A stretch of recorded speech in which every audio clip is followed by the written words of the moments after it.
22 million black victims of Americanism are waking up, and they're gaining a new political consciousness, becoming politically mature.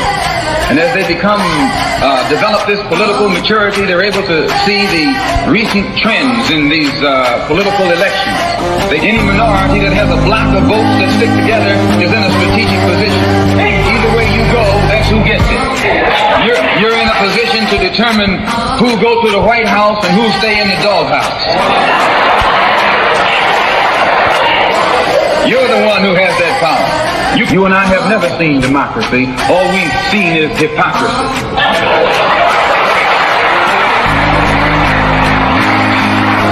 When we open our eyes today and look around America, we see America not through the eyes of someone who has enjoyed the fruits of Americanism. We see America through the eyes of someone who has been the victim of Americanism. We don't see any American dream.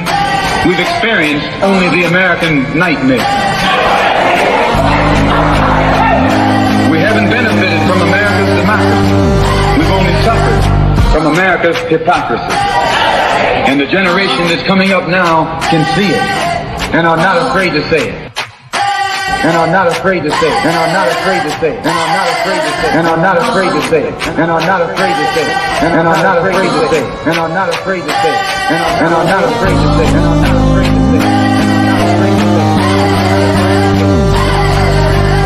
And are not afraid to say it. And are not afraid to say it. Welcome, welcome, welcome. You were tuned into Black Westchester Presents the People Before Politics radio show. We are on every Sunday, 6 to 8, streaming live on Facebook, YouTube, and LinkedIn. This is the first show of the year. If you see me looking around, I am checking the Facebook post to make sure that I'm streaming because I just got a notification. This is the first show of the year. We're starting it off with big things. It is a new year. I am kicking things off with the mayor of Mount Vernon, the newly sworn in 3 new council members of Mount Vernon, and then the council president. And today we're going to talk about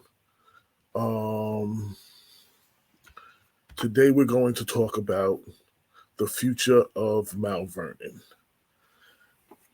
I don't want everybody, I know when a lot of people read this, they expect one thing or another, but I want to turn the page and I want to talk about, pun intended, how we move forward. The issues, the problems have been highly documented. Everyone has complained. We've exhausted all avenues of talking about that. We will not be talking about that today. We will be talking about how do we move forward and what is in the future of Mount Vernon. Before that, I want to give a couple of shout outs. Shout out to the Taylor family, my partner in rhyme, William B. Love Taylor. His father passed, and I just came back from Long Island. We lost our dads 94 days apart. And I literally just got back from Long Island, my first trip out to Central Islip, Long Island in over 30 years. And, I just want to shout out the whole family. I want to shout out everybody in Central Islip, and I'll talk more about that later. I want to bring in the co-host, Dr. Robert Baskerville, is in the place to be. Say what's up to the people. What's up, everybody? Happy New Year to all the viewers and listeners, and allow me to take the opportunity to extend condolences both to you, AJ, on the loss of your father, which I've already done, but also to your good friend, Beloved. I know that you were spending time with him, trying to console him and, help to lift his spirits at this challenging time. And so, hopefully you were successful, and it's good to be back on air. Right. And just before that, so for all of those people, You can go on Facebook and link and YouTube, and you can see, Facebook and Instagram, you can see the fun we had. Tried to take his mind off it. We performed a little bit live, and we had fun, and we had kind of a reunion of Central ISO. But you can see that on Facebook on your own and on Instagram. Now I will bring in our mayor, Mayor Sean Patterson Howard. Welcome to the show. You are on mute. I'm off now. Hi, how are you? Happy New Year, AJ. Happy New Year, Dr. Bob. And condolences, AJ, on the loss of your friend's dad, as well as your dad. You and I have spoken about your dad as well. Thank you. I wanted, and we're going to go straight into the show. Good to see you, Mayor Patterson. Good to see you, Dr. Bob. Happy New Year to you. Happy New Year. I want to talk about the future of Mount Vernon. As you may have heard in my intro, everybody's talked about what the problems are. Everybody's talked about what's wrong, whose fault it is, all of that. We're not doing that today. We're turning the page. It is a new year. We're going to talk about the future of Mount Vernon. And I brought you on, and I thought it was only fitting. I saw the poem that Amanda Gorman, is that her name, did to start off the year. And I want to start the show off with that and then have you comment on it.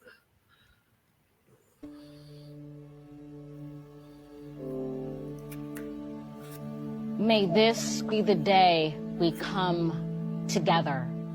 Mourning we come to mend. Withered we come Maybe to we're weather. not going to do that. Torn we come to You can tend. hear it. Battered it's we come to better. Tethered by this year of yearning, we are learning that though we weren't ready for this, we have been readied by it. We steadily vow that no matter how we are weighed down, we must always pave a way forward. This hope is our door, our portal, even if we never get back to normal. Someday we can venture beyond it, to leave the known and take the first steps. So let us not return.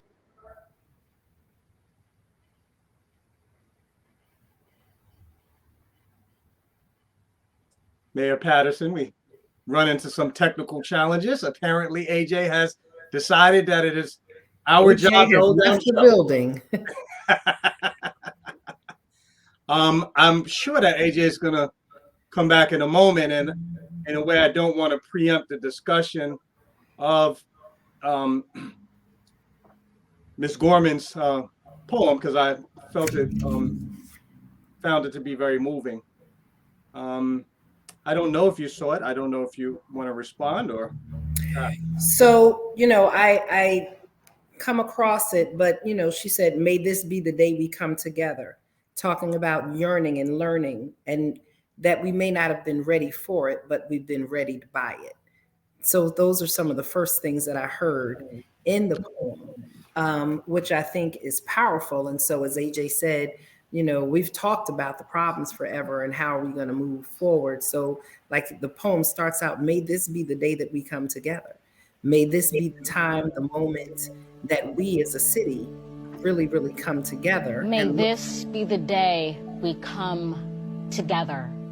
Mourning we come to mend. Withered we come to weather. Torn we come to tend.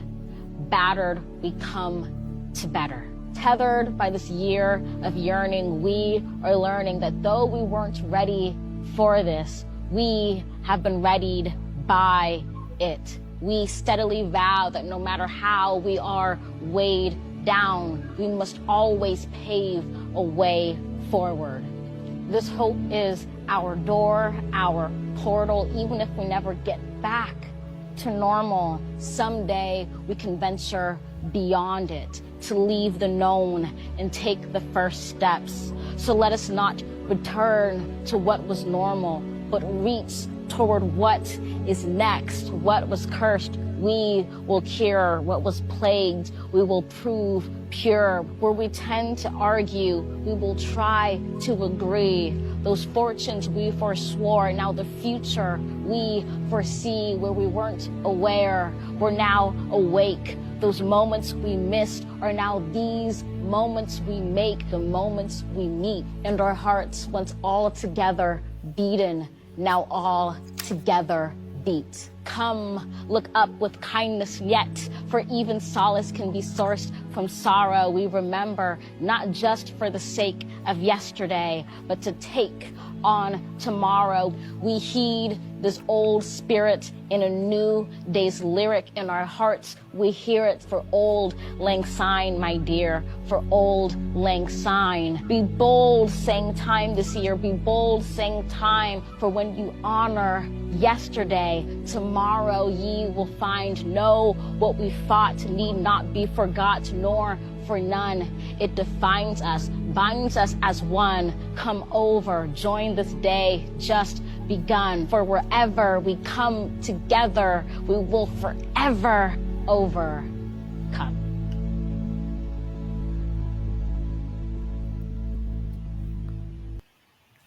So let me apologize for the technical difficulties. Came right back, kicked off the year, had a little streaming problem, I guess. But I thought it was important to set the tone. And I believe that poem sets the tone, not just on the national level, but where we are here in Mount Vernon. I thought those were powerful words. And I wanted to do that to intro you and coming on the show to talk about the future of Mount Vernon. Absolutely. I mean, I believe her poem is amazing. We know that she is one of our newest poet laureates here in the country. And, you know, we've celebrated Maya Angelou for so long. And with the passing of Maya Angelou, you know, there's been many wondering if there would be a voice that not would replace her, but that could step into that space and inspire in such a poetic yet relevant way. And I think she is stepping in to that void and speaking to America, but speaking to our community as Black America in a way that we need to hear. She spoke about mending and tending and building, understanding that we're mourning and torn and battered, but we steadily vow to pave a way forward. Like, what is next and how will we agree? You know, years ago when I was doing HIV/AIDS work, American Red Cross had a series of posters that they put out. And on one of them, it said, "When spider webs unite, we can tie up a lion." And that's been one of the sayings that I've used for a long time, that individually, oftentimes we feel insignificant. Individually, we don't feel as if we could solve problems.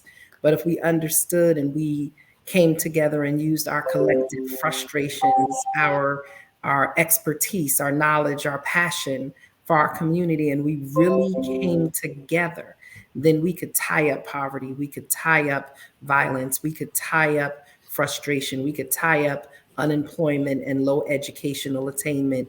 You know, we could do so much more together than anything else. And so that's why I've always said forward together, because it's not just me as the mayor. As I listened to her poem, you know, I'm a minister. And so I went immediately to 2 Corinthians, the 4th chapter, where it said, "We are troubled on every side, yet not distressed. We are perplexed, but not in despair. Persecuted, but not forsaken. Cast down, but not destroyed." And that is who we are as a people. We are a resilient people. We have been knocked down, we've been battered, we've weathered storms, we've made buffets out of scraps, right? And I think what we're talking about more than anything in these days is coming together unified and using our ability as a resilient people, pulling out the grit. We've overcome so much for so long that we absolutely could overcome any challenge and obstacle that we have in our community if we do it together. We cannot allow our individual and our collective frustrations to cause us to turn on one another. But how do we come together to solve the challenges that lay before us?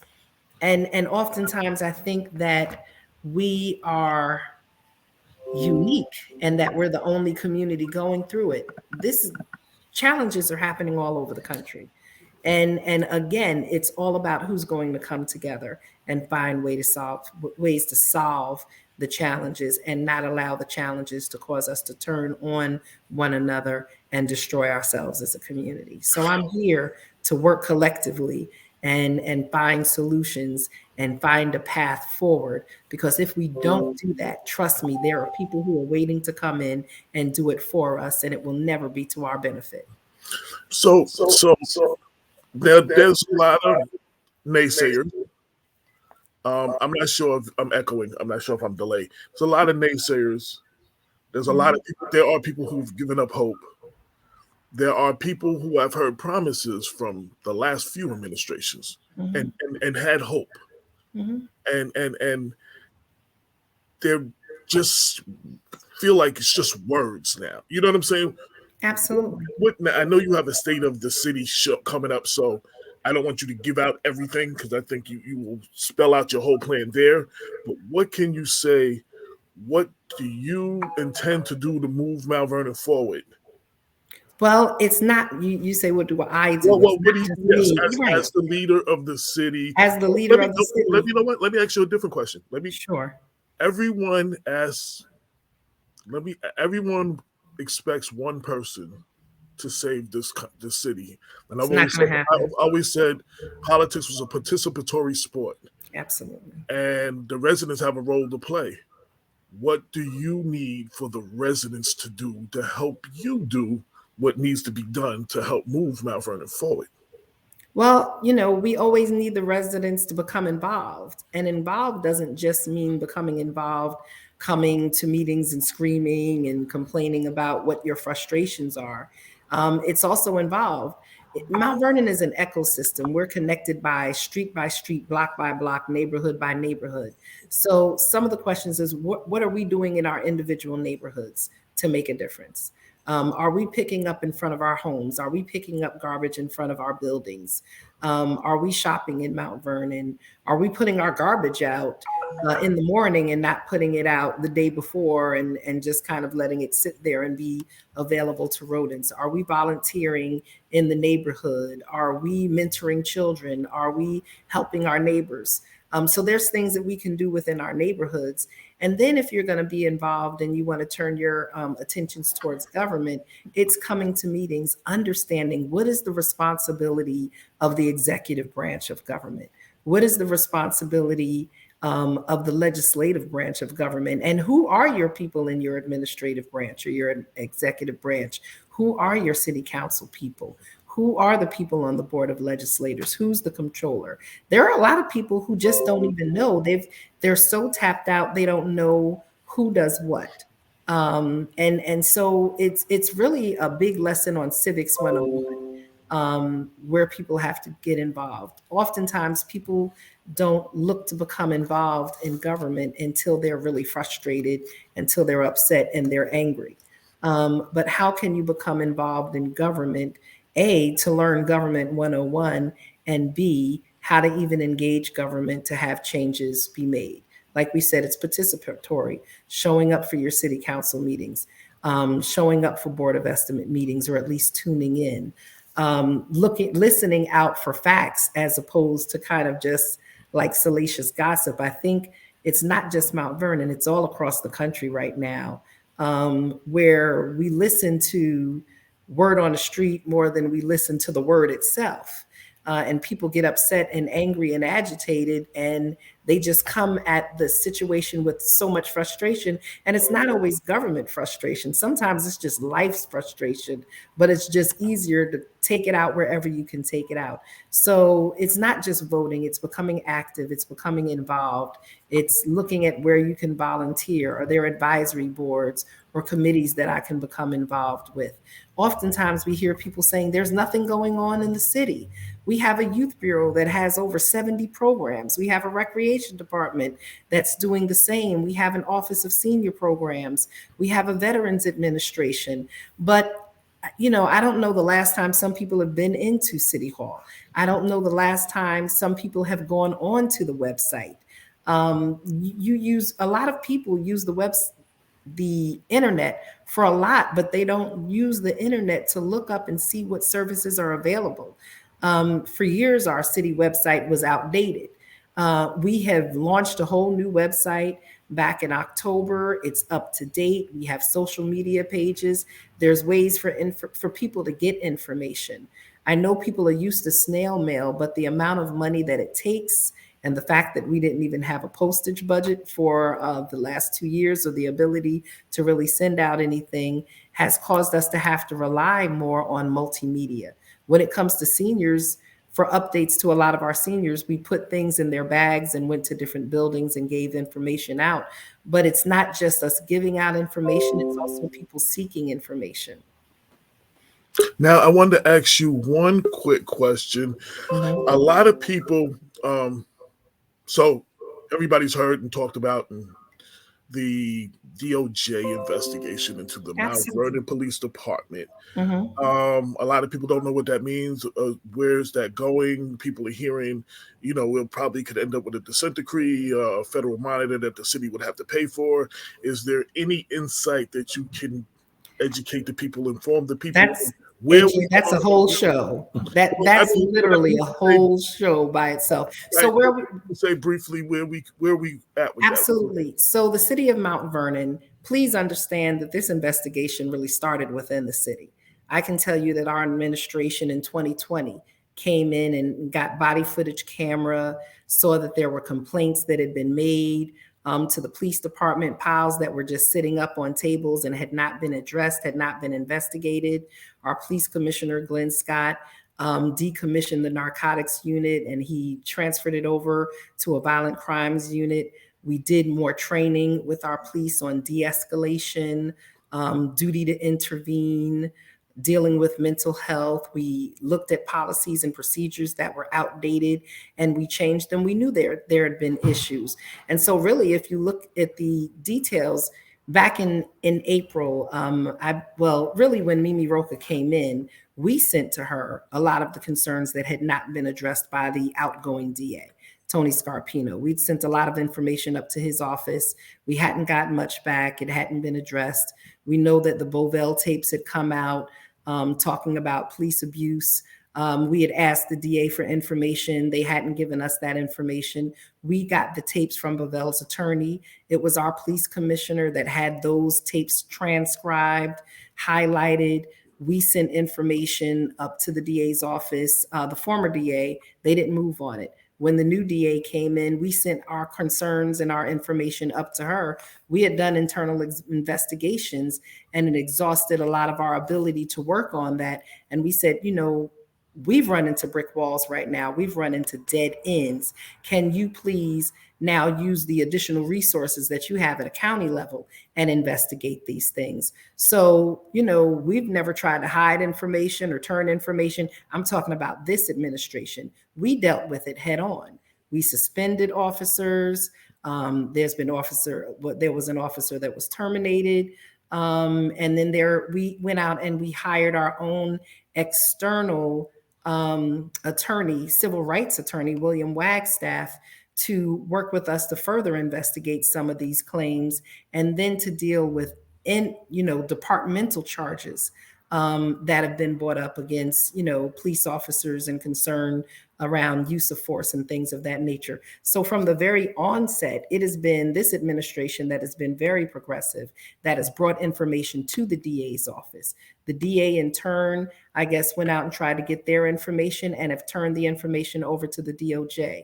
Now, AJ, you were aware when I was in Yonkers at the YMCA, I asked Black Westchester and Damon and y'all participated and came in when I was working with the DOJ in my former capacity as the CEO of the YMCA, when they were dealing with the investigation from DOJ into the Yonkers Police Department. So the DOJ approached me as a community leader when I was in Yonkers to work with them around building and bridging the police community divide and finding out what the current practices of the department were. And if I was going to spend a year and a half participating and working with DOJ there's no way that I'm going to be here as mayor, as the chief administrative official of the city and not invest and not participate and not cooperate. Let me I know because short of time, let me ask you. So using that example, and then I know Bob has at least one question. I want to get him in before your time runs out. And if you can do this briefly. So you experienced what happened in Yonkers. Can you speak to that? What came out of it and how the department fared afterwards, and maybe The so people process can get in an Yonkers idea. the So, process in Yonkers has been going on for over a decade. It's been right, going right, right, on right. since 2007. And that's what people have to understand, that this is not a quick process. They're looking at probably over 20 years worth of concerns that they've had here in Mount Vernon. You know, during my administration in 2020, we absolutely had a search issue where we had two elderly ladies, and that was questionable. We did training around that. We did discipline around that, and we wrote new policies around that. I can say that 99% of the things that we're aware of happened even before the administration. And so we're not tethered to what was done wrong in the past. I'm looking at this as an opportunity for them to come in. Whatever you find, you find. If you find that there was wrongdoing, then we act upon it. If you find that it's more urban legend than it's truth, then we'll deal with that. But I look at it as an opportunity to get a full and comprehensive look into our police department, our policies, our procedures, and our practices. And wherever we find wrongdoing, that we have an opportunity to correct it. That's what I look at it as. That's how I'm dealing with it. So I'm not afraid of it. I'm not running from it. My police department is not running from it. Our commissioner has said that. Our PBA president has said that. So with all of the energy that they came in to do the investigation, I hope that we use the same energy to solve any wrongs if there have been. And if there haven't been, then to say that as well. Look, I'm sure they're going to find something. I have my own concerns about past practices, and that's why we've created more training, more oversight. We've put our supervisors, before this administration came, you had police officers who were being supervised by rotating sergeants, lieutenants, and captains. Now we have people operating at the same time. So if you're on a 4 to 12 shift, the same sergeants and lieutenants, you're all in the same cycle. So you're going to have the same people supervising people. We've expanded our supervision to make sure that our newer cops have the right training, and as well as they have the right oversight. And so we've come in and we've hit the ground running, making a lot of changes to the police department that I'm confident about. We need to give contracts and things all across the board, but we've already made a lot of changes that I feel really, really good about. And so again, I am not afraid of the DOJ investigation. We will cooperate with it to the fullest extent. And actually, it was our actions that prompted a lot of what's happening right now. Dr. Bob. So, Madam Mayor, I'm sorry that we have such a short amount of time to spend with you, because I do think that there are a lot more time that we need to review. Yeah, I mean, half an hour is kind of like a disservice. Yeah. Yes. Yes. So, but I want to say, in keeping with the theme of the police, that the announcement of the investigation by the Department of Justice into some of the practices in the Mount Vernon Police Department confirmed my disappointment at the decision that was recently made by the commission on police practices. I don't know the technical name. Forgive me if I'm not getting it right. That had reviewed Mount Vernon's police department and had made decisions about what was the appropriate relationship between the civilian population in the city. More importantly, one of the debates that took place was whether or not we should aim for a CRB, a Civilian Control Review Board, or something more comprehensive, a Civilian Oversight Board. And, I was disappointed personally to hear that the members of the committee had determined, presumably, at least with some input on your part, I know that was their decision, to limit civilian review of policy simply to a review board, as opposed to oversight and formulation of policy. I don't know why the policing of the Mount Vernon police department should be left to police officials themselves who have a vested interest. No, we absolutely, the commission did put into place and say that we want a civilian complaint review board. And they also said that they want them to have some type of enforcement powers. You're talking about what we see with some small police departments where they don't have police commissioners, they don't have a chief, and they have residents who are volunteers that oversee the police department. You're not seeing that type of system in place anywhere in this region with a police department of our size. Now, if you're looking at a small town police department where they don't have a police commissioner or anything of that nature, that's very different. We have a civilian complaint review board is part of our reform practices.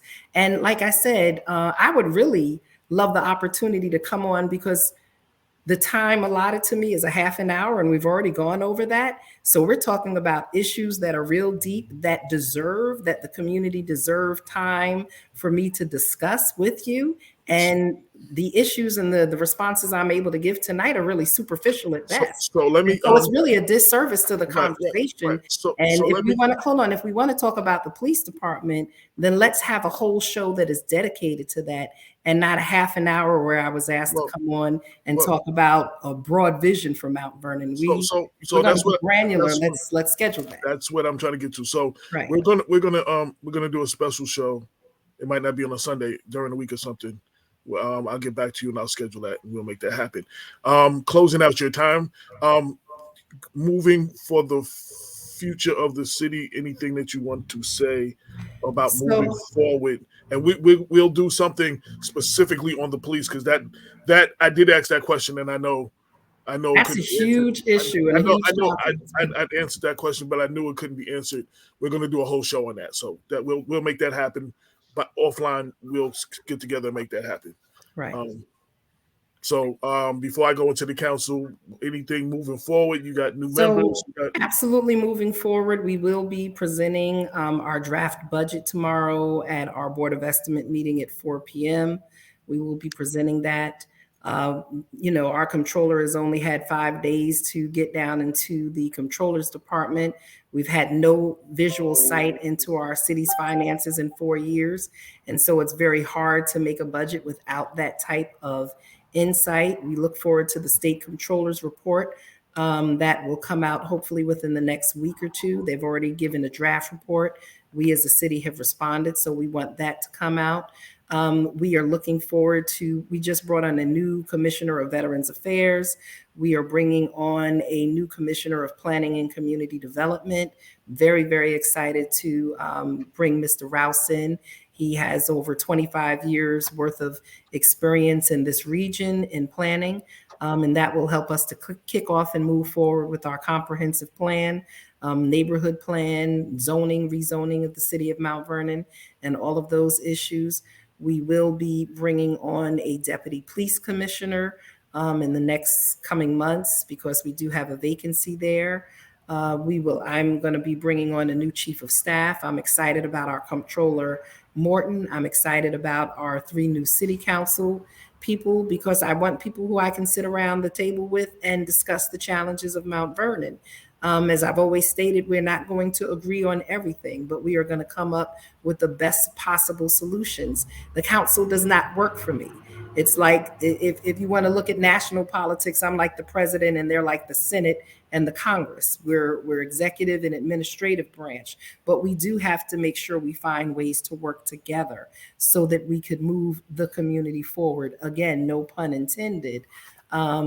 We are looking to expand our economic development opportunities and economic empowerment programs here in the city of Mount Vernon, one of them being Mayors for Guaranteed Income. We will be releasing our applications hopefully before the end of this month, and that will allow us to provide $500 a month to 130 families, and they can use that to help with rent, childcare, food, medical expenses, transportation, whatever it is that they need. We don't prescribe what they can use it for. You have to trust that people know where their monies and their finances fall short. And so that's a $6,000 a year boost to about 130 families. We are excited that with American Rescue Plan monies that we are able to purchase, and we put in our orders for 20 police cars, an emergency service truck, a mobile crisis station, as well as in the fire department, more fire trucks. In the sanitation department, you'll see more new DPW trucks, garbage trucks, snow plows out on the road, street sweepers. You know, COVID has been horrible for everything. If we could look at any silver lining in it, is $40 million that we received and that we will receive over the next 2 years. That's going to help us to get back a little bit to ground zero. Mount Vernon has not invested in, you know, our equipment and capital assets for decades. And this money is going to help us with that, as well as it's going to help us provide some support to our residents who are hurting, who are hungry, who are struggling with their rent, some of our businesses and churches and organizations who need a little bit of a lift. And then, like I said, also help us to bring in the expertise that we need to help our small businesses stabilize coming out of the midst of this pandemic, and also help us to address some of the public health issues. And lastly, AJ, COVID is clearly not over. Right now, as of the close of business Thursday, we know that Mount Vernon had 4,068 active cases of COVID. People who are 4,068 people who should be quarantining at that time, and those numbers will change.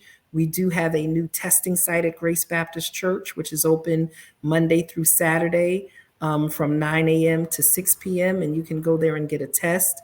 Please go on their website and look at our social media pages and things of that nature, so you can get more information about that.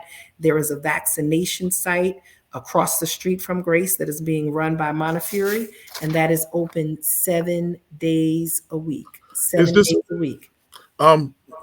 Last question. Someone wants to know the information you're giving out. Is that available on the website?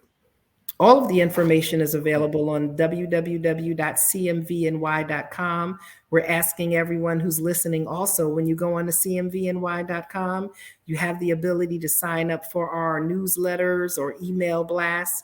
And if you sign up, as the city puts out weekly, a weekly kind of what's happening in Mount Vernon and updates, you'll be able to get that to your email box weekly. And if there's emergencies happening in between, we send that information out. There's also the ability to sign up, go on to you. If you have Android or an iPhone, you can download the CMVNY Connect app, the CMVNY Connect app, because we push out information to the residents that way as well. And then we have so many social media pages for the city, for our departments, for the mayor, and for the different city agencies on Twitter, Instagram, as well as Facebook. And so, yes, Ms. Lucio, bring businesses, create jobs. And that is why we will be bringing on a director, as I stated earlier when I talked about what we're going to be doing, is a director of economic development and empowerment. And so we understand that bringing jobs into the community and expanding business opportunities is critical, as well as making sure that we are providing technical assistance and support and helping some of our small businesses gain and access capital that oftentimes they have a hard time doing by themselves. So there's a lot to do, AJ. Hopefully I will get another opportunity to come on. So we're going to offline in the next 24 hours, 48 hours. We're going to plan at least one show for the police thing. And then we'll probably give you another show somewhere, maybe before your state of the city or after your state of the city, to address the city. You know what I'm saying? Like, you know, absolutely. So we're comprehensive plan. We're committed to do both of those. Yes. And we'll talk in the next 48 hours. I knew we talked before this. I knew there was no way to get a lot of things in, but I wanted to just have an intro before I brought the new council members in. We were going to have you stay on with them, and you wanted to give them their time by themselves, the time that they deserve. So we're going to do that. So that's why we're going to switch to them now. But we're going to get the. And can I just address one thing? It says handouts or hand-ups should have transparent qualifiers. Yes, Ms. Lucio, they absolutely should. In the mayor's program, the mayor's guaranteed income program, those applications will come out and they will have what causes people to be qualified, and people will send in applications and they will be dealt with accordingly. And so everything that we do here in Mount Vernon, when we're using the taxpayers' monies, state monies, or federal monies, will be absolutely transparent. And people will be accountable for making sure that any monies that come through the city of Mount Vernon are handled professionally and properly. I've been handling federal, state, and local dollars for over 30 years, from in the tens of millions of dollars, and I've never had a finding, and I've never had to return money. And so, I look forward again to working with our council members that are coming in, and our new comptroller, and our county, state, and federal officials to bring the resources that we need to Mount Vernon, and working with our community to identify solutions, real solutions, not just the back and forth talk, not just the finger pointing, and not the unnecessary drama. But if people are really interested in solutions, I'm more than happy to sit down and work with anyone. So pretty much that's it. So let's get together in the next 48 hours. And for anybody who has questions that they feel like wasn't answered today, definitely hit us at blackwestchester@gmail.com, and we'll make sure that the community has a chance to answer you some questions on when we get you back on, and you have a chance to address the community, and we'll do all of that. Now we're going to go switch into thank you for your time. Thank you. And we're going to switch into our three new council members, newly sworn in council members. Let me just say first, thank you also for your patience. I knew that, and let me just address the community, the listeners. I did ask the police question because it was something a lot of people had asked me to ask. I knew that there was no way we could get that in with that half an hour. This was intended to talk about where do we go here for the future, and moving forward. So I apologize for throwing that question out, and it was kind of a loaded question, and there was no way it could be answered. And we had agreed upon what we were going to talk about ahead of time. So we're going to make that happen. We'll do 2 different shows. We'll do a whole show on the police, addressing the police, the Doj investigation, and we will do another show where the community can ask the mayor questions specifically. With that said, I'd like to welcome 3 newly sworn in council members of Mount Vernon. Councilwoman Danielle Brown, congratulations, the #1 vote getter. I just keep plugging that every time I see you. Ed Petit and Caitlin Gleason. Everybody. I know a lot of people are going to want to ask a lot of questions. What I want to do here, and let me just set the ground rule, because I did throw that police question. That was my fault. Let me set the ground rule is that all we've been hearing and reading and complaints about what's wrong with Mount Vernon. We've heard everybody point fingers at everyone else. It is a new year. This is what on a president level, they will call a midterm election. This is the mayor's midterm election. We have 3 new council members in. And I want to give y'all a chance to talk about, pun intended, how y'all will move Mount Vernon forward. Your plans for the city.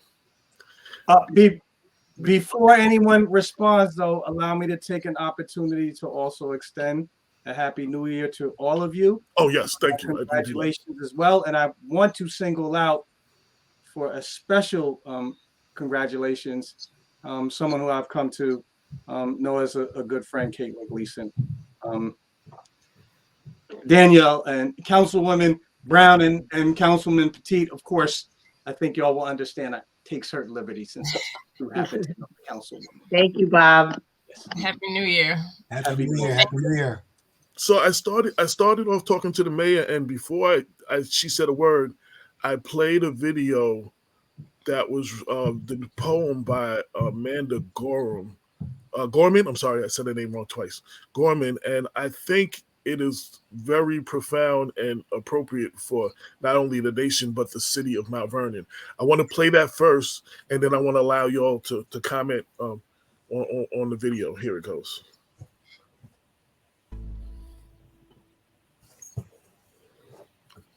Oh, hold on, got to start it over.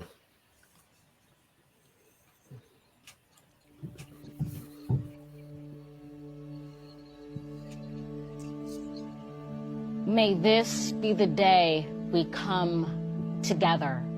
Mourning, we come to mend. Withered, we come to weather. Torn, we come to tend.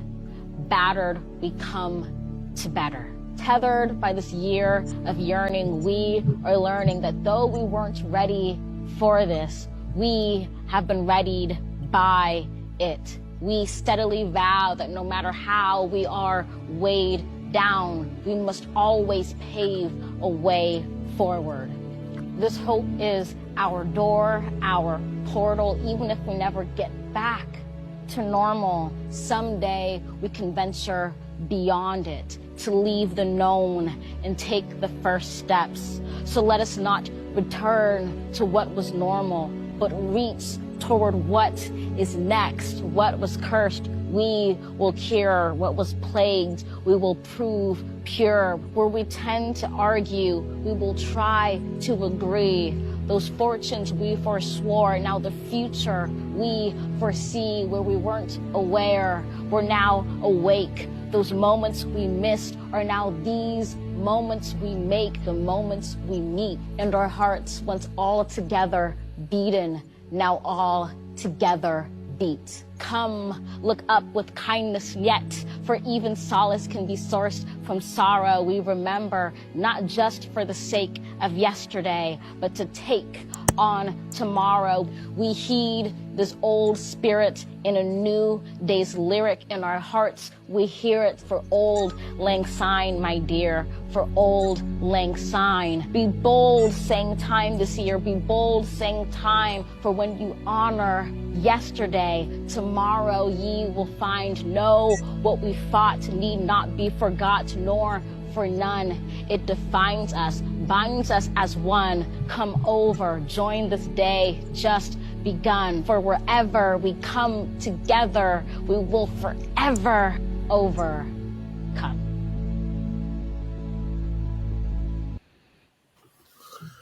I thought that was fitting for the city of Mount Vernon, where we are now, where we've been, and where we're going. And I would like to give you all a chance to speak on that first.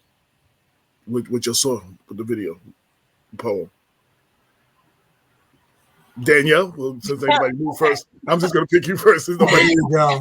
Nobody stepped up. Nobody stepped up, so I'm just going to throw it at you first. Yeah, no problem.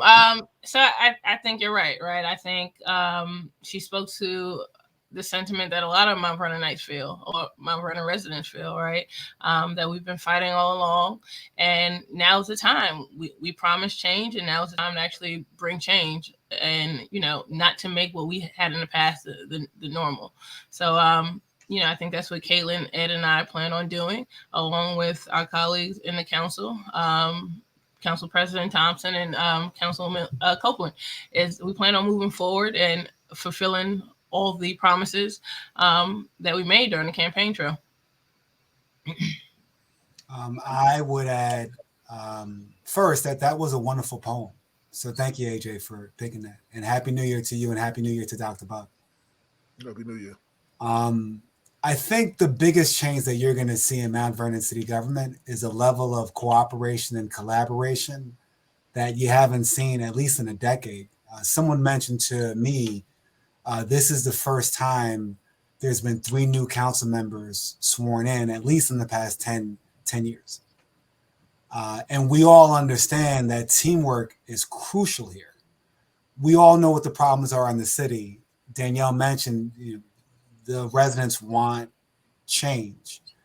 Many of those problems took decades in the making. So I'm not making any promises except that we're gonna take politics out of governance and govern hard and then govern with a sense of collaboration and cooperation. Caitlin? Yeah, I just want to add that one of the things I took away from that poem is not to get back to the norm. Everything moving forward is going to be different. I think the one thing that we'll be doing differently, like Ed and Danielle said, is we're going to be collaborating, but I don't want the community to parallel that with rubber stamping, because we definitely, all three of us have very strong, personalities. We also have very strong feelings for the city of Mount Vernon. And we don't want to go back to the norm, right? We want to do things differently so that the city of Mount Vernon could be successful going forward. So, and I think that, I thank all the previous council people, because they didn't have a very easy time on their run for, as council members. And I think it's really an honor to serve the city of Mount Vernon. And you have to make very difficult decisions. There's going to be some decisions that we're going to make that are not going to be popular, but they're going, we're going to go out to the community. We're going to see what the community wants. And we're going to try and, put that together with the city's vision, the mayor's vision, and the city council's vision for the future of Mount Vernon. Dr. Bob, I know you have some questions. Yeah. So one of my observations in covering the city of Mount Vernon, both as a community journalist and also as an activist who was in the forefront of many of the battles, is that there has been a lot of confusion about what the respective roles of the various branches of city government are, and what is the proper policy to follow when there are legitimate disputes that arise from time to time over important matters. The reason I mention this is because during the course of my research, I visited the New York State Comptroller's Office, and one of the things that I learned was that the Comptroller's Office offers training to local legislators, local officials, that help them to better understand the basic mechanics of governance, so that everyone can operate on the same page, and we can avoid some of the unnecessary disputes that I really think hobbled the city over the past 4 years, and really increased the sense of frustration that a lot of residents felt, because none of us, even when we made a good faith effort, those of you who know me, and Caitlin especially does, know that I am a passionate advocate for, the community, if you will. However, and I make a good faith effort. I'm a well-educated guy. I read a lot, study a lot. And one thing that I can say is that I don't have all of the working knowledge that will be required to effectively serve as a city council person or other positions and address some of these challenges in ways that are constructive rather than and don't add any problems. So my first question is, are you as a body going to consider drawing on some of the resources that are available for professional development?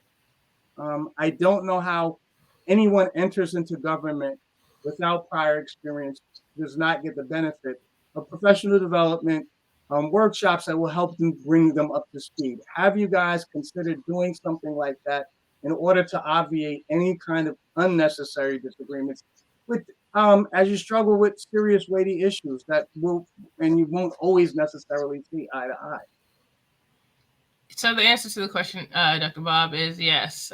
We've already started looking into training because, like you said, no person knows everything about every position, especially being newbies to the job. So we've already looked into taking training with the New York Conference of Mayors, NICOM, as some people know it, because we know how important it is to come in and execute, and we know how the residents are relying on us to actually do the job that they elected us to do. So yes, we are looking into to training and plan on taking that training to make sure we're fulfilling the role of council members. Wonderful. I want to just say quickly, Councilwoman Brown, my nephew is Parrish Rames, and he attended school with you, and he was very excited. We spoke several times, and he was very excited to see that you were running for the council position and that you had won. And so, that's another way of saying thank you, Ed. I'm going to figure something out before it's all over, man. A special one for you as well, brother. So, Parrish, I said hello. I haven't seen him in years. I will be sure to. Sure. Dr. Bob, just to add to that question, campaign promise that we all made and we plan to keep and do quickly is to ramp up the level of transparency that is in City Hall and definitely in City Council. That I want to thank Councilwoman Janice Duarte because she worked hard to come up with a system where now our meetings, our minutes, our legislation will all be online. So we want the residents to know that we said that during the campaign, and we very quickly, hopefully in the first quarter, can give residents the level of transparency that they've been asking for in the city of Mount Vernon. Yeah, I just want to piggyback off of what Ed and Danielle said. Also, a great way for us to become more educated was the open door policy that the mayor created once we were all elected. So for the last few months, we've been able to meet with the different commissioners and really find out what their shortfalls are, also some of their wish lists, so that we can better understand what they haven't had, what worked really well for them, and what they want to continue. And I think that that's really important. Outside of like the formal type of training, we also were able to sit with commissioners and really get a better understanding. You know, as outsiders running for city council, I mean, we say outsiders, we're all community members, but really outside of that level of knowledge, it really was a huge help for us to come into office and just hit the road running. Brother Edward Poteet, you mentioned the minutes and everything being online. Will that be after the meeting? And the reason I asked that question, I know in dealing with the hospital for us that were fighting to save and transform Mount Vernon Hospital, there were certain points where they were going to vote on a huge vote that would have determined whether it would lead to the closing of the hospital. And we were able to pull up whatever the agenda for the meeting was ahead of time to know if they were taking that vote then, and we were able to show up and speak on it. So, and that's why I asked: is this after the meeting? And if not, will there be a consideration of, if possible, putting the agenda up maybe earlier in the day of the meeting so people can know what items will be addressed? So, Ed, if you don't mind, please. I'll jump in here. So, to answer your question, AJ, the meeting minutes will come after. Oh, I'm sorry. The meeting agenda will come before the meeting, and we've actually gone to make a change. Typically, in work, I clicked on a button, and I think it took you off for a second and put you back on. So Nope. So repeat what you said, just in case somebody missed any part of that. So you asked about the agenda and the meeting minutes, right? So the meetings do come after the meeting because it's basically recording all the important things that happen in the meeting. Now the agenda, yes, the goal is to have the agenda up prior to the meeting. As of right now, people can sign up before 3 p.m. the day of a city council meeting to speak on it. But the agenda, the goal is to have that up. We've even gone so far as we're working on, and it may be done already or it may be done this coming week, in the work sessions. Typically you hear the council go through the pre-tally, the pre-agenda, and typically that's put up after the meeting, but we're working with city clerk's office to make sure that pre-tally comes up before the meeting. So even in the work session, we're working to have that transparency so that you know exactly what people are putting on the agenda or delaying or have more questions on. And we've heard a lot of residents have concerns about that. So that's something we're trying to address as far as transparency goes. I think that would go a long way. Like I said, that helped a lot in our fight for the hospital and knowing when to go up, when they were going to take these votes. Mm-hmm. And again, Caitlin, you will be familiar, that also helped knowing the agenda of the Westchester Library systems when we were fighting for the Central Library status, Absolutely. knowing Yep. that they were going to vote that night, and we all showed up in numbers. Right. And they claimed that they wasn't going to vote. Then, that it was never on the table. But we scared them. But again, we knew ahead of time that was on their agenda, Sure. and we showed up in great numbers. Yeah, and I think as a taxpayer, going to the meetings and not really having an understanding until you walked in the door and took the sheets of paper that the clerk had out, it became frustrating because you didn't have that much information to understand what was on it. So, like I said, there's going to be some nuances that will be very helpful to the community so that they have a better understanding of what the council is voting on, what legislation's coming up, what ordinances are coming up, and so forth. Brenda Crump mentions that the city council, the council and the city, I guess, should consider using a program called Board Docs. Council members, will y'all please look into the program? I believe the school board uses Board Docs. Yes, in the library, the Mount Vernon Public Library uses Board Docs, but I believe that the city had purchased a computer system that they're updating currently. So we'll look into it further. So on the issue of transparency, my sense as a close observer of the workings of the city government is that much of the substantive discussion about city council, about policy and legislation that the city council formulates largely takes place outside of the public eye in the working sessions. And when I've been in city council chambers, Bob, I gotta stop you. Bob, I gotta stop you right there. The community is welcome to come to the work sessions. So even though the discussions are taking place, the community is absolutely welcome. The only time the community would not be privy to something if there was something sensitive going in executive session. Right. They just can't comment on it in the work session. Well, I'm glad that you clarified that, Councilwoman, because the widespread perception, at least until recently, was that those were by invite only at best. Perhaps I'm mistaken, but I'm happy to know that those are open sessions now. But that does raise a question for me, because ordinarily the working sessions take place in the inner chamber or that smaller room. Yeah. So the work sessions actually take place in the city council chambers, right? And we go into executive session in the smaller room. Yeah, but there has been times where the city council's work session, if there was nobody invited to speak, it would happen in the smaller office there, just off the chamber. The public is welcome. The public is welcome, and if a large number of people come, it can be switched over to the council chambers.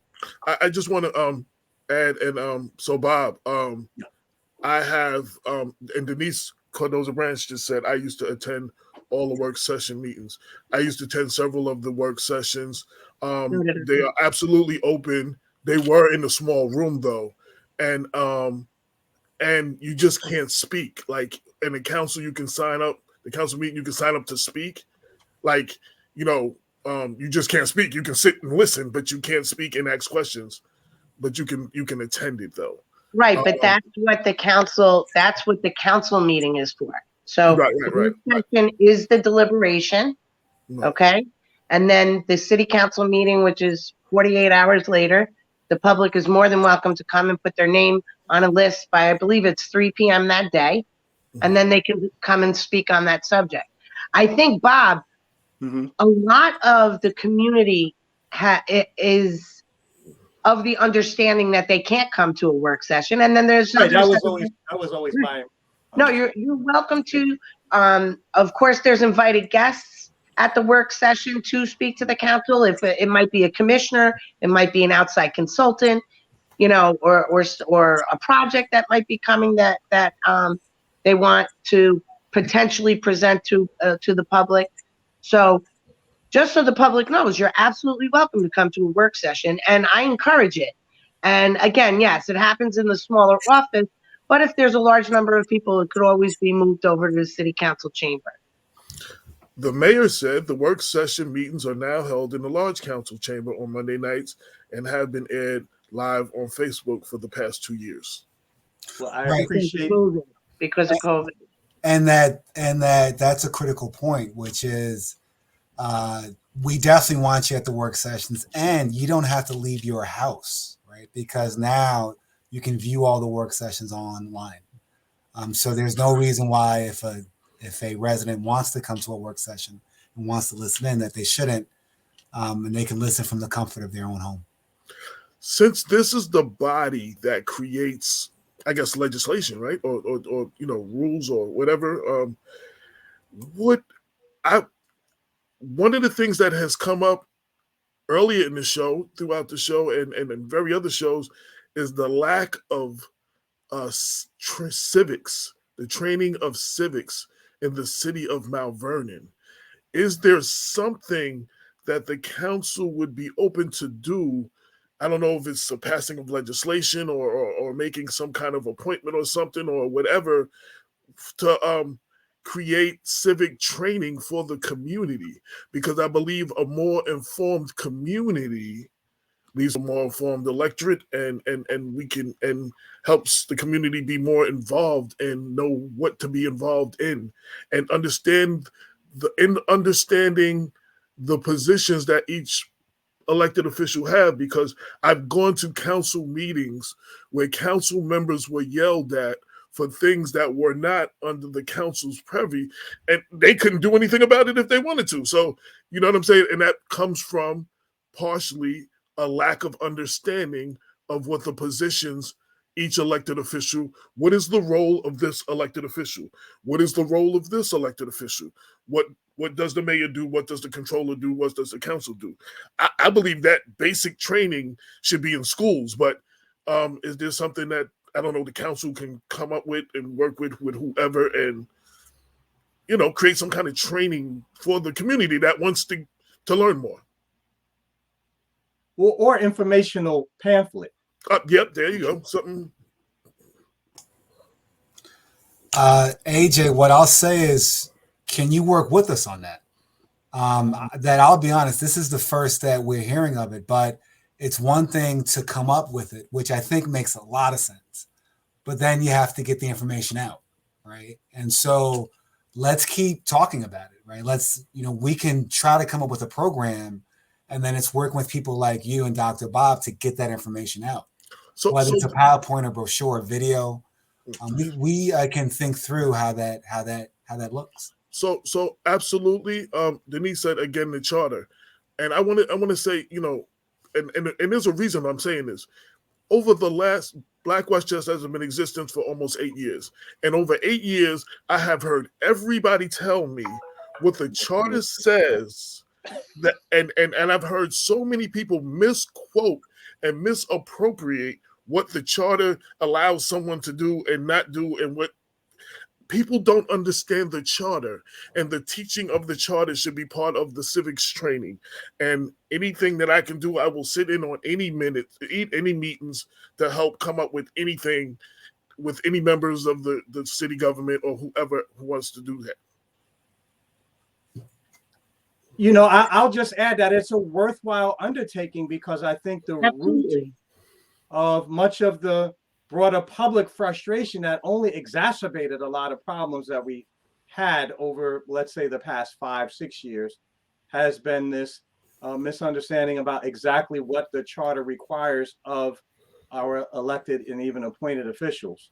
It is written in very technical legalese, and I've pored over it, trying to understand and to get a better handle on it. And it really is not easy. I would have to start from scratch. And I've literally read the whole charter at least 5, 6, 7 times. And to answer definitively any question now about what the different positions are obligated to do will require me to go back and reread it again. And so it would be helpful. I mean, this would be in keeping with a broader kind of trend in which elected officials are trying to keep the citizenry apprised of what's going on by making documents more accessible, and maybe translating it from some of the original technical legalese that the ordinary layperson cannot understand, no matter how well educated you may be. I just want to add one thing, and this is my take on it. The charter right now is like the Bible. I've heard so many scriptures used in so many ways to make so many points that is not what it says. And people are doing the same thing with the charter. I'm talking about elected officials. I'm talking about community people. I'm talking about organizations. I'm talking about everybody. And I'm saying over my last 7.5 years, that's what I've seen. There are a few people that have a great grasp on what the charter actually says or what the charter actually is. So I just want to, I would sit in any meeting with anybody who wants to help put something together. And I think it's a great idea. It's a great idea that we will definitely look into simplifying. That way, you know, the community can really have a better understanding of each branch of government. There you go. Dr. Bob, questions? In addition to making the charter more accessible, I think another trend towards greater transparency and public involvement in local governments has been more transparent budgeting, even in some instances, participatory budgeting. Now, again, you know, I've made a good faith effort to try to understand the city finances based on the documents that are published by the Comptroller's Office, the budget. I must say that it is extremely difficult to understand. And I think if we just want to clarify any unnecessary tensions that arise from widespread mistrust, we've got to, as city council members, I would urge you to consider making those kind of reforms that would just allow people to just better understand, hey, how the money is spent and the actual budgetary process, and when, you know, the timeline for approving budgets, because at least we would be less prone to, I think, accuse one another of acting in bad faith when in fact people are trying their best. Right. So the one thing I would tell you guys is that we're very lucky that we have a new comptroller in place, Reverend Dr. Darren Morton. I also think that the quarterly reports that we were so used to having under Maureen Walker will be more readily available once we have a better idea of what the city's finances are. You're not alone. You're like the rest of us. We're going into government, you know, kind of not really having a great fiscal picture. Right. But he's working double time to get everything straight and at least have a good understanding of what money has been spent and where we need to spend it going forward. So I'm confident that those things that you speak of will get back to normal under Dr. Darren Morton. I just want to add, in my experience over the 7.5 years, most people do not understand the budget process. We've had previous elected officials talking about my budget and their budget. It doesn't work like that. There are not 2 and 3 different budgets, and people don't understand. They just don't understand. So and the word I was looking for, Bob said reforms. I said legislation. Reforms would probably be a better word. Now, Brenda had a question that I think is great. Council members, can you please talk about how, what, when will the sound system of the city live streaming be addressed? There has to be a more quality system of streaming to inform, enlighten, educate, and empower the community so that the community can become more involved and engaged. Would anybody like to tackle that one? Yeah, so I guess I have a question. Are we talking about the sound system in city council chambers? Or are we talking about the live streaming from the city as a whole? So I know, you know, for our annual statutory meeting, we had some audio challenges. We're actually looking into, you know, how to rectify those. That's something we've addressed with the city clerk already. So I'm not sure if that's what Ms. Crump is talking about, or as a whole. Yeah, but so the question to your answer, if you're talking about the city council chambers, is that we are. She said all. She said all meetings. Okay. So I can try to bring this up with administration as well. But it's something we have to look into to make sure that audio is being heard by all. Nicole Lucio said something about bringing back the Charter Revision Commission. Is that a plan to, I think because the Charter Revision Commission, I believe, was to review the charter and then make recommendations on things that can be updated, addressed. We found out from previous administrations, people we have maybe what you call some loopholes, some things that we believe says one thing, but legally it doesn't really say that, and legally it doesn't really mean that, and we've had issues before previously. So I believe, will there be a bringing back of the Charter Revision Commission to do an assessment and suggestions on the charter? That would be a question for the mayor, but we would definitely advocate for that. I believe that there is the intention of bringing back the Charter Revision Committee. And again, there's a lot of things that Ed Danielle and I have reviewed in the charter where we're like, oh, wait a minute. That's gotta be adjusted. Okay. So comments. Can I, before you, I was gonna say, before anybody says any further, you said that would be a question for the mayor, and the mayor said comprehensive plan and charter review commission will come back in 2022. So that answers it. I wanted to start off with y'all, but now we also have a new council president, and I want to invite him to the conversation, for the rest of the show. Welcome to the show, council president Derek Thompson. Welcome to the show, sir. Hello, everyone. Thank you for having me. Okay. Good evening, council, and everyone else. Dr. Bob. Hey. AJ. How's everybody? Council President, how are you? Happy All right. New Year to you, brother. Happy New Year. Bob, kick it off. You have any more suggestions, questions, concerns? Well, so I mean, oh, can I? Sure. Something was addressed. Robin Mack said, Brenda Crump, all statutory meetings are live streamed, including the Tree Advisory Board. I don't know if that answers the question, but I just wanted to put that out. But go ahead, Bob.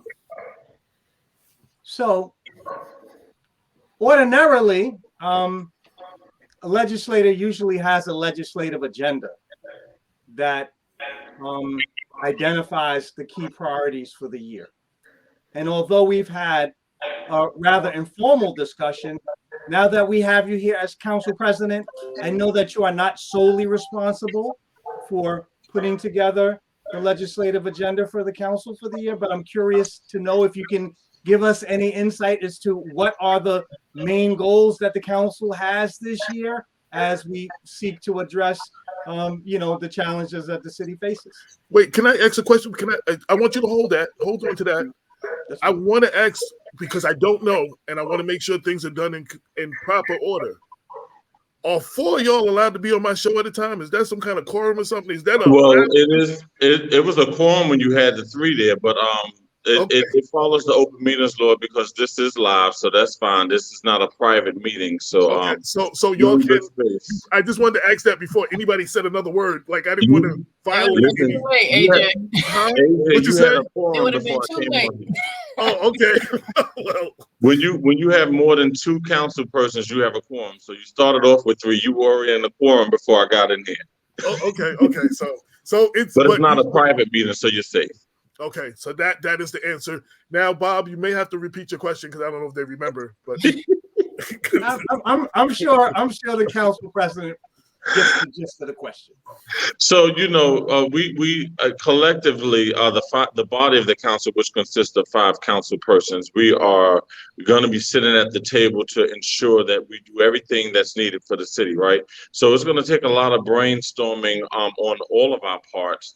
as well as working collectively with the mayor and the comptroller to ensure that we're doing everything that's for the betterment of the residents of the city. So is there a specific answer? Absolutely not. There are so many things that have to be fixed within our community. All of us know what the challenges are. All of us know what the problems are. The key to it is all of us coming to the table collectively to say, let's round table and see how we can best adjust what's happened to our city and just move forward doing the right thing by the residents.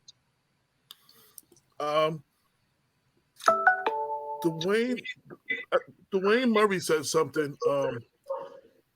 I'm going to read what he said, but one of the things I wrote in the open letter, and I wrote it to everybody, the elected officials, the community.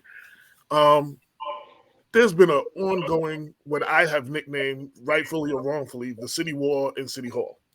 For the last few administrations, no matter what's in there, since there's been 13 or 14 separate different council persons since I've been in business, there's been 3, maybe 4 mayors if you count Andre Wallace. Now we're going on 3 controllers. And the civil war in City Hall has never gotten any better and sometimes has gotten worse.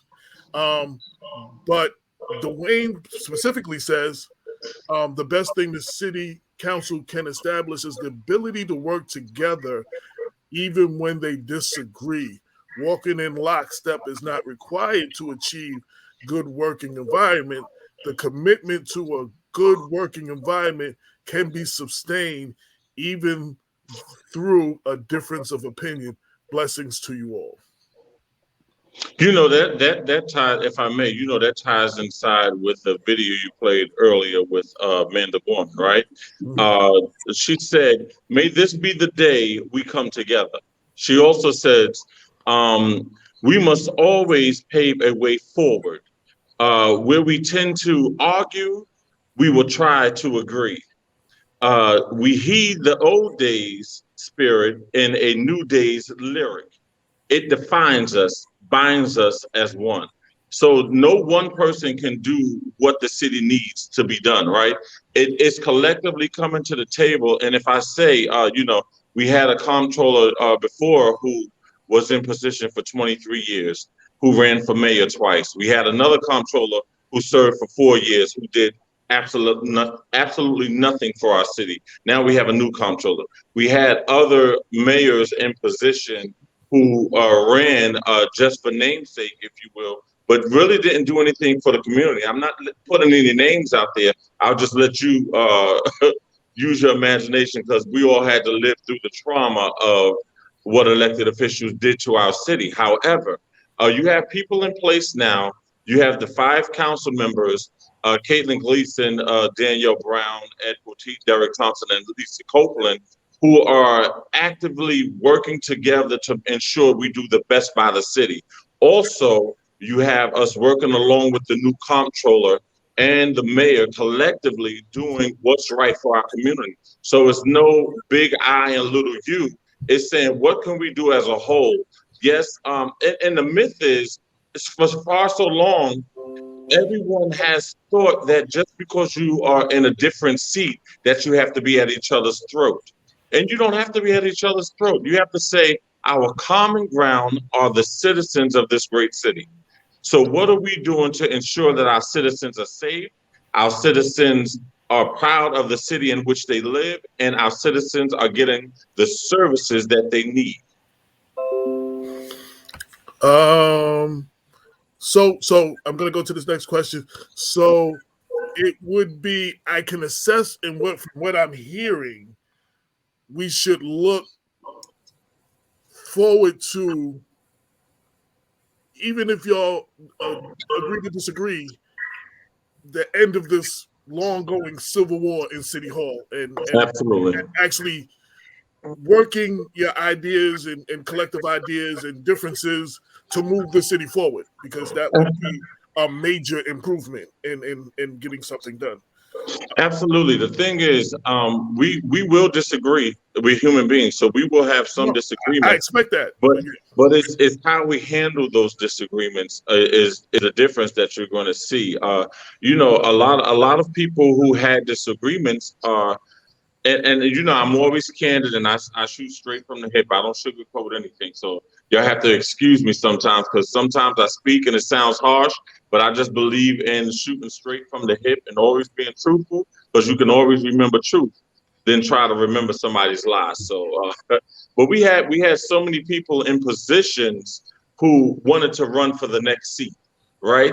And that bitterness of you wanting to run for the next seat, whatever that seat may have been, cause you to have so much friction because now you want a seat opposed to concentrating on the seat you have and doing what's best for the community. So it's been a lot of that, and this didn't just start. This has happened for decades upon Absolutely.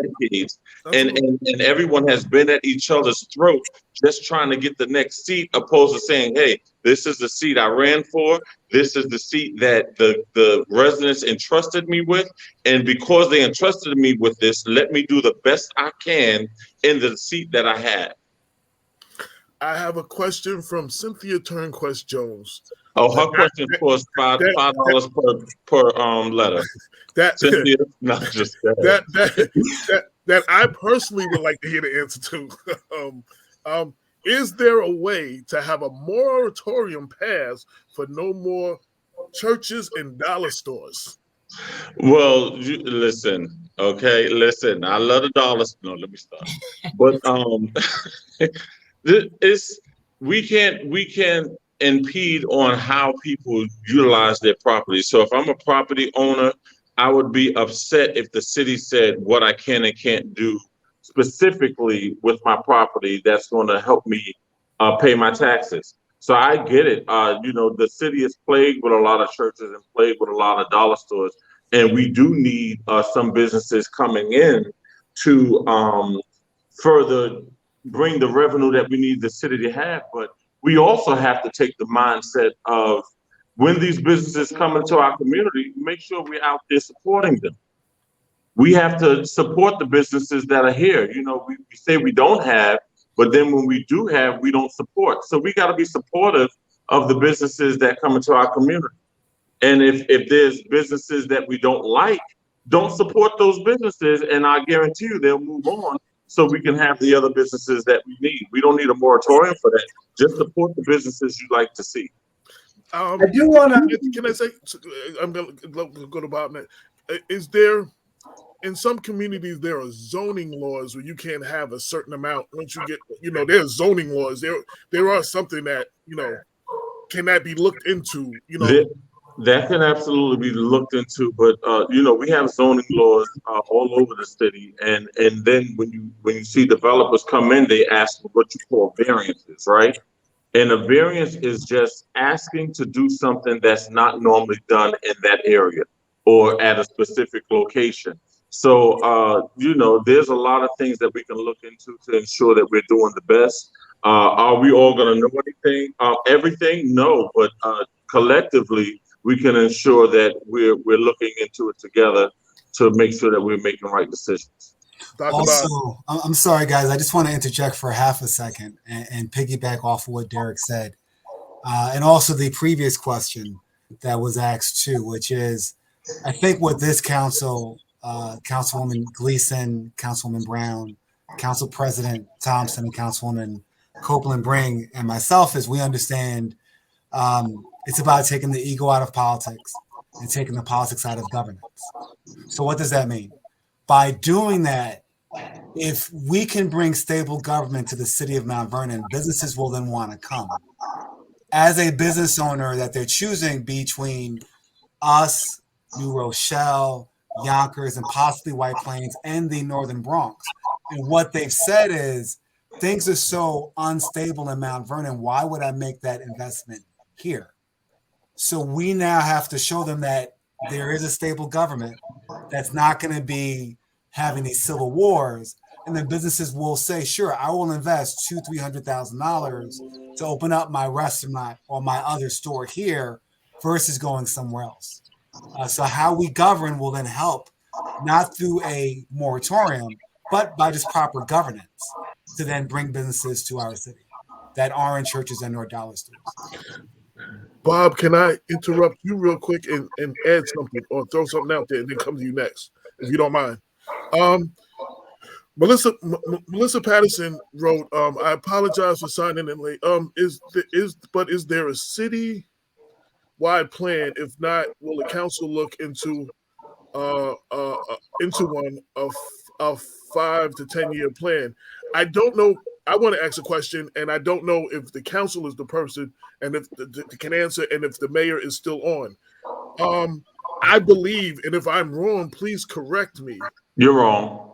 Yeah. No, go ahead. The last master plan for the city was 1960 something. Clinton tried to put one through, but it never got officially passed or whatever. We don't have a master plan for the city. You're talking about a comprehensive plan. Comprehensive plan. That's yes. the comprehensive plan of what can and cannot be built throughout the city. So we look forward to working along with the mayor to bring a comprehensive plan forward. And when you have a comprehensive plan in place, a lot of things that come before the mayor and the council you wouldn't see, because the first chain of command is that comprehensive plan, right? The do's and don'ts of what you can do within the city, whether it's Mount Vernon or elsewhere. So we do need an active comprehensive plan in place, definitely. Okay, yes, because that's what, yeah, I definitely want to personally, not even as Black Westchester, as a resident of Mount Vernon, that this city have a comprehensive. Other cities have this, and you can't come in and do certain things because they have a plan for the city. Absolutely. Mount Vernon appears to be the place where there is no plan, and you can just come in and not only open any kind of business you want, but operate any kind of way you want, because there's no plan or regulations to govern that.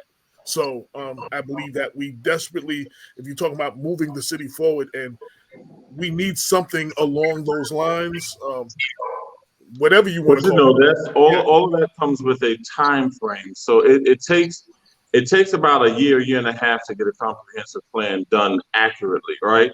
So everything, it has to have an ETA on it. So we're going to be working together to ensure that everything we do, we want to have a start time, a finish time, and collectively work along going forward, to make sure that everything makes sense. But at the end, it's going to benefit the residents first. And I did ask, I didn't know if it was y'all or the mayor, and was she still listening? And she added, we have a new and very qualified commissioner of planning and community development.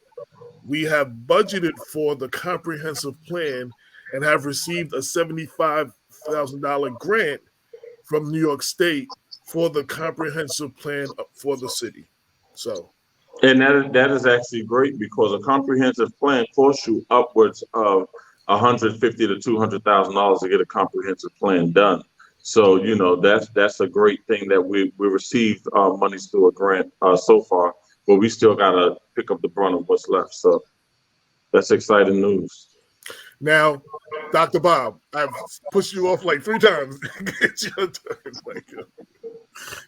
So one thing I just did want to say in response to Cynthia Turnquest-Jones' comment about the surfeit of churches in the city of Mount Vernon is that we do have to be aware that any restriction on the ability of people to use property for the purpose of religious worship would really come very close to violating constitutional liberties. Absolutely.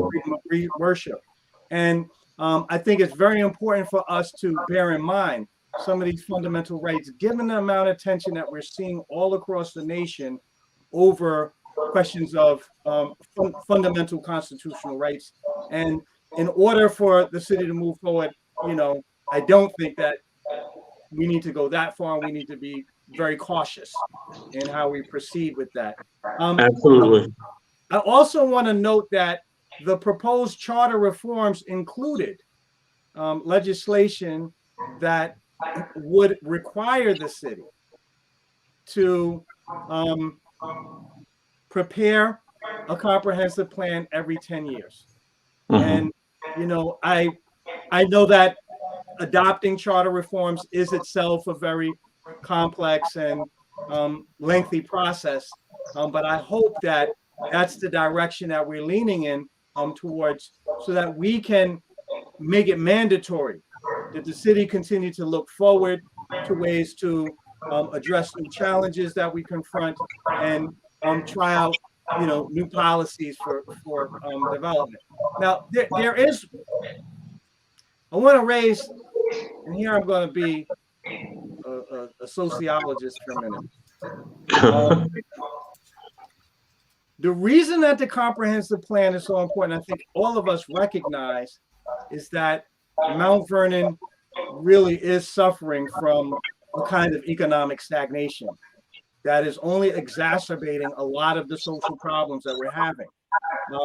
You know, it's nice to have a well-funded, well-staffed police force, but we really want to make sure that people have ample opportunity for gainful, legitimate employment before they turn to selling drugs. And I speak as someone who was in that position myself many decades ago. Anyone who knows my story knows that I was out there hustling with everybody else back in the 80s and 90s. So this is in no way a criticism that I am immune from.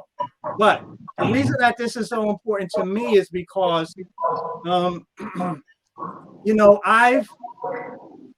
know, in doing research about the city of Mount Vernon, and I don't know if anyone can see this graphic that I'm trying to share, but the Census Bureau and some of our other federal agencies have really begun to develop dynamic data analysis programs that allow us to better see the economic and employment conditions in our city. This comes from what's known as the local employment, the longitudinal employment household data, something like that. And basically what it is showing is that in the city of Mount Vernon, number one, there are 22,000 jobs, people who are employed in the city of Mount Vernon, which you can see here, this figure here. I don't know if anyone can see it, but in addition, there are only 3,564 people in the city of Mount Vernon who are employed in the city of Mount Vernon. Moreover, there's a total of 32,000 people who are gainfully employed who reside in Mount Vernon. Mount Vernon's got about 42,000 people who are over the age of 18, between 18 and 64. We've got 42,000 people. That means we have a 10,000, and I'm going to stop sharing my screen.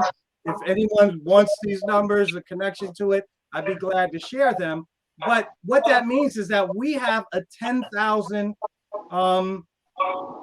job shortfall in the city of Mount Vernon, and it should come as no surprise to anyone. Some of those people are out of the labor market for legitimate reasons, but many of them are out the labor market because there's very few local jobs.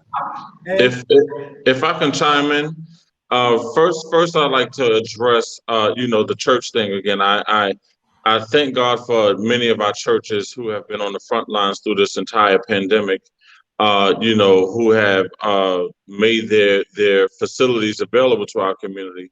I'd like to give a shout out to my church, Greater Centennial, who was a vaccination site. I'll give a shout out to Grace, who is now a site where they can go and get tested and things of that nature. Macedonia has been doing wonderful work. Live Nation Christian Assembly, Faith Christian Assembly, they've been doing great work. I want to stop you real quick. Yeah. I want to thank the mayor for staying along as long as she had and giving her input all along. She's signing off, so I just wanted to acknowledge that. And we will set up the meeting to deal with the other things we will talk about later. I'm sorry to interrupt you, but I just wanted to address that while she was. No problem. I'm going to send you my bill for interrupting me too. So look for my email. Checks in the mail. Checks in the mail. But so the churches have been doing great, and that was just to name a few of the churches, but they've been doing great things in and throughout our city from the start of this pandemic. They've been feeding the community and everything. So kudos to those churches who have been involved outside of their four walls, right? Now getting into the jobs of the city, my grandmother always said to all of her children and grandchildren, if you're a willing worker, there's always work to be done, right? So a lot of our community for some reason, a lot of us think, and like I said, I like to shoot from the hip, but a lot of us think that jobs are supposed to fall in your lap. No, you got to get up and go out there and interview just like everybody else and get you a job. There are plenty of positions for those who want to work. If you want to work and get a source of income, there are plenty of positions right here in the city of Mount Vernon. But so many people think that many of these jobs are beneath them, and they don't interview for these jobs. We shouldn't even have a job gap in any capacity, because there are jobs all over the place, but you got to show up for these positions. And when you get these positions, take these positions serious enough to not come in late and get terminated. I hope that helped out a little bit, but I can only talk about what I observed. Council President, I don't disagree with you, but my point is that it is the job of our city leaders and planners to kind of take into well, we have to the larger issues. That's all. Definitely. We definitely got to bring jobs within the community and appeal to other companies to come inside to bring jobs within our community. But we first have to make sure that our community is beautified, make sure that the residents love the city in which they live, and we are cleaning. So no matter what sector of the city you live in, north, south, east, or west, it needs to look like one Mount Vernon, opposed to looking different when you hit the south side or the north side. And the separation just has to stop. So we have to make sure that our community is beautified in all four sections of this city, and appeal to those businesses we'd like to see in our city to create more jobs. Can we create more jobs? Absolutely. But we have to take care of our city as well to make our city look appealing to the jobs that want to come in. Yes, thank you, Bob, for that. I was going to tell anybody who wanted the data, they can email Black Westchester, but Bob has already shared his phone number, and he shared a link in the comment section. If for some reason someone watching now or that will watch this afterwards would like the data and did not catch that information, email blackwestchester@gmail.com, and I will make sure that you get forwarded the information that Dr. Bob has. Yes. Yes. Anybody else? Everybody got quiet. Yeah, no. So, we wanted to give Council President his time. We were on talking for a little while, but I think, Ed hit on it. The mayor hit on it in the comments, right? First, we have to change the way our government functions, right? If we want to get companies who want to affiliate themselves with Mount Vernon. Second, we have to get the right hires. And so, as the mayor mentioned, bringing on the planning commissioner, the director of economic development, and those are the director of economic development. That's something that you look to, is how you generate business in the city of Mount Vernon, right? How do we expand that sector? We also have to complete the comprehensive plan. That'll play a part in, figuring out what industries we have where in Mount Vernon and how many jobs that generates, right? So I think there's a lot that plays into the jobs number. And I think if we continue the progress that we've been making, that we will be in a better position come this time next year. Yeah. And something that I just want to add when it comes to job creation, what we don't have on the books now, which we should have on the books pretty soon, hopefully, is a law that mandates any city contracts have a significant level of MWBE and local participation. When we do have opportunities in city government to create jobs, we got to make sure that those jobs are local. So, for example, when developers want to come to our city, that's great, because there's a lot of reasons why they would want to come here, we have to make sure that they're hiring locally and hiring local businesses. For whatever reason, we haven't done a great job of doing that, but that's one simple way we can make sure that we're creating jobs for people that live here. And then lastly, having job training programs, right? That Mount Vernon not only can create its own jobs, but given where we are, and everyone knows this, we're very close to many other job centers in the region. So someone can live in Mount Vernon. They don't have to work in Mount Vernon. We just want them to work. And so we have to make sure that people living here, residents here, are job ready, whether the job is in Mount Vernon or in New York City or in White Plains or somewhere else. So if we can do those things, and that we will do those things, we can help fill that gap that Dr. Bob talked about. I definitely wanted to speak about job training, the training programs. Every student that comes out of high school is not always college ready, but can be taught trades that they can, trades. We had a bunch of trades in school when we went to Mount Vernon High School. There was a bunch of trades. I know they're trying to get back. I know they've opened up the kitchen and they've tried to get a few things back, but it's still nowhere near where we grew up. We and in addition to the trades, there are a lot of new technology and a lot of a training to update people's skills to be able to compete in the marketplace, not having to take the bottom level jobs, you know what I'm saying, the entry level jobs, but being able to fully compete in where the jobs are going. You know what I'm saying? And I believe that the city needs something. But AJ, we have to make sure that the community takes advantage of every opportunity when things come into the city, because we all know that everything is ran by numbers, right? So whether it's an after-school program, that after-school program can only function if the numbers show up, right?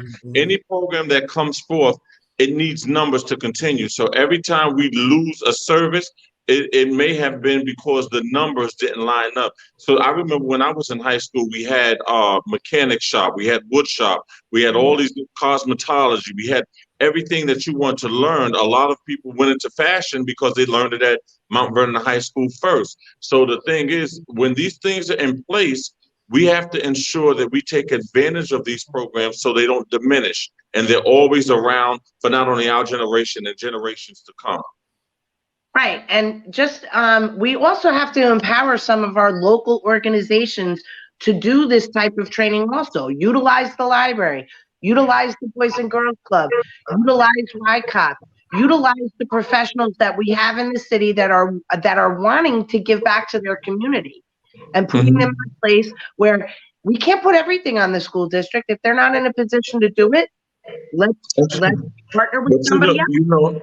Thank you, Kaylin. And a lot of things, it all starts at home. So, when my mother raised the four of her children, she didn't give us a choice. She said, no, you're going to this program, and this is what you're doing when you get out of school at 3. And we hated it that she made decisions for us. But when we got to these programs, we liked it because the programs had so many things to offer, which kids don't know until they become a part of, right? So we have to start placing our children in these programs, and a lot of adults only place their children in programs as looking for a babysitter for the time being. So they know these programs are going on for 2-3 hours. Let me just place them here. But no, you have to take advantage of these programs and say, what can my child actually learn, and how is this program going to benefit my child? Right. Absolutely. Well, and we have to do a better job of getting the information out there too, because I find out the information doesn't always trickle down to the people that need it the most. Well, I'm glad you said that, because what this council is going to do, and I'm sure the mayor and comptroller's office is going to do as well, but we want to have a blueprint set forth. So everything that I know, I ensure, and this council can attest to it, I ensure that they know everything I know. And if I learned anything different, I want to make sure that I turnkey it and make sure that the new council persons know it as well, because the vision should never just die with Derek. We need to have a blueprint in place to say, this is where we are, this is the direction we're going. And if anyone comes behind me, they can see exactly what our goal is. so no one ever drops the ball, because we've had decades of people just dropping the ball in our community, and that should never be so. So we need a blueprint in place to say this is where we started, this is where we are, and this is the goal we like to achieve.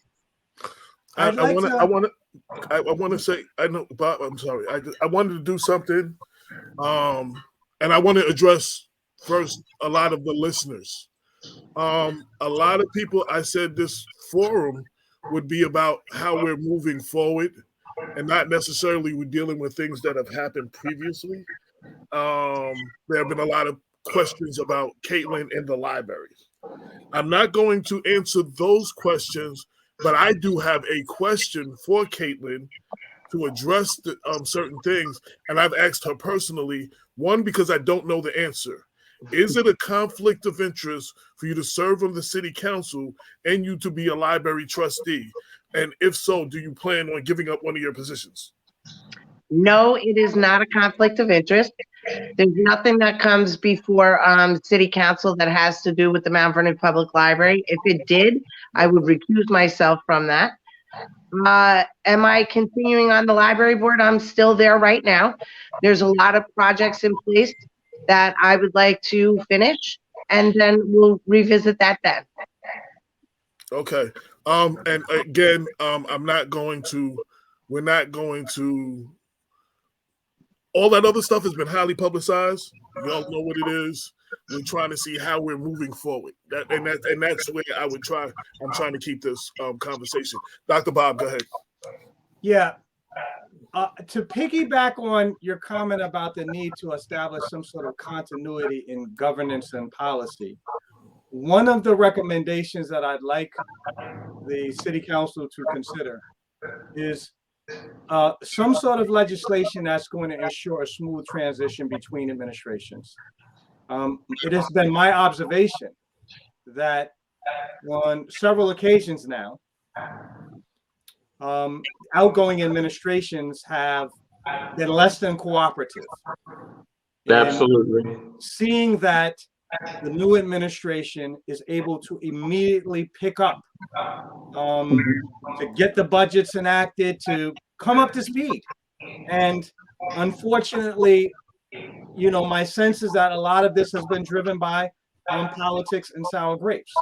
And we have to find ways to minimize it. And so I'd like to urge the council, you know, as you contemplate the blueprint that you just mentioned, Council President. You know, in a perfect world, yes, in a perfect world, that's how it's supposed to happen, right? Within the last, so you have your primary in June in Westchester, right? And then you have your general election in November. Once it's solidified that any person has won in November, right? That following day, up to that following week, you should always have the transition process in place. So no one is, the first day should not be the first of the year. It should always be, this is where we are. Let me show you what we have. Let me show you what we're trying to do. So now you're at the table as they're going out, you're coming in. That smooth transition is there. And we have the capability of doing that here in Mount Vernon. We have the capability of being the pilot for every other city. Because right now, Mount Vernon, we control the narrative. We control how people view our city. And we should have these kind of things in place to ensure that there are smooth transitions. That's, you know, that should be common sense, but we know that common sense is not as common as we like it to be. But if we want things to run smoothly and properly, we have to get out of our own way and do what's right by the city. And doing what's right by the city is saying, listen, you may have lost an election, but put on your big drawers and make sure that this transition is ran smoothly. Because at the end of the day, our common ground should always be what's best for the city and the residents alike. I just want to add a little commentary. So nationally, I keep hearing all of this about there was not a peaceful transfer of power. And I'm like, that describes the last few administrations of Mount Vernon somewhat. So, so if we could work on creating that, that would be also a start in the right direction. We're coming to the close of the show. I want to give each council person 2 minutes or so to talk about any agenda they have, any plans for the future, working together, moving the city forward, any words that you would like to get out to the public right now. We heard from you on what you would do before you got the job. You have been elected. Now we'd like them to hear from you for the first time as elected officials. Ed, start it off, because that's why you're smiling. Got it. Sure. I want to say I'm, thankful and grateful to the voters for sure, for helping myself and Danielle and Caitlin get in this position. It's really your hard work and effort that allowed us, and believing in our message that allowed us to be here. I'm excited with our team, and I mean our entire team. So Council President Thompson, Councilwoman Copeland, the mayor, and the comptroller.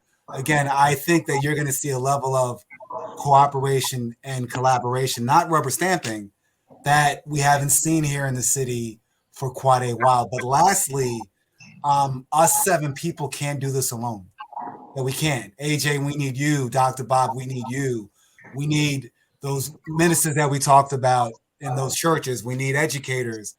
We need store owners. We really do need everyone pulling and helping to move our city forward. Nothing good happens without hard work.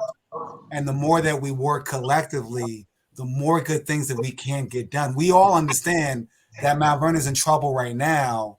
Like Danielle said, come back and see us in a year. And I'm prayerful that that narrative will be different, but it will only be different if that level of apathy that we've gotten used to because of the civil wars in City Hall, now that that's going away, we need you as the residents, and you, AJ, and you, Dr. Bob, I'm going to mention both of you, to plug in to what we're doing. Help us spread that message, and please plug in any skills that you have, please call us and bring it to the table, please. Caitlin. You know what? I'm just excited to get to work, to be quite honest with you. If I could pinpoint one particular thing that we have to get done, that's obviously the budget, but I'm excited to just get to work. I mean, it is a lot of work, and I'm up for the challenge. Danielle, I picked you last this time because I picked you first the first time. So, sorry, my mouse wasn't cooperating. I couldn't get to the mute button. But thank you for your fairness, AJ. I appreciate that. So I'm excited, like everyone else is excited, right? I think there's a few things that I'm excited about: increasing transparency. We've been in office not even 7 days, and there's some progress on things that that we didn't have previously. On those things. We've worked to create a legislative agenda. I know Dr. Bob was talking about it earlier, and that will be released to the public hopefully this week. And we'll make sure Black Westchester gets a copy of it, and the residents. It'll be posted everywhere. So, pay attention to the social media of the city, pay attention to the social media of the council to see those things as well. And also the cmvny.com city council page, right? So I'm excited to get to work. Like Caitlin said, we spent a year talking about all the things we wanted to do, and now it's actually time to do the work. So I look forward to working with folks. Cynthia Turnquest-Jones asked, what are some things that the public can do in the next 6 months? Attend the work session meetings. They happen on Monday nights before the city council meeting. I posted twice in the comments on Facebook Live the link to the city council meeting. Come, show up, ask questions, get on the agenda. You can get on the agenda by calling the clerk's office by 3 p.m. the day of a meeting. We talked about organizations that need to be started, helping people understand the charter more. That doesn't solely have to come from elected officials. That can come from interested residents as well. So help us tackle some of those things as well. Other than that, I'm excited to get to work, and thank you for having us on, and Happy New Year again to everyone. Councilman Derek Thompson, as council president.